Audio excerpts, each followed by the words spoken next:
Po, ang nakita po natin problema rin po rito, ito na po, papalitan po natin itong IC nito, yung preamp IC nya. Yan po ang ating papalitan dyan. Bubunutin po natin ang preamp IC nya.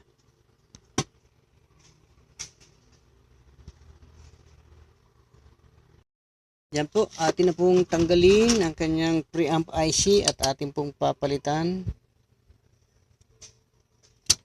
Yan. Yung preamp IC niya po ito. Ito po mga preamp IC, anong preamp sa tone control. Yan po sa volume at saka sa tone control. Ano po yan? Yan po ang preamp niya. Iba pa po yung nasa dulo. Ito po yung preamp niya po sa mic. Mic preamp po yun. Yung IC na yun. Dito muna tayo. Palit.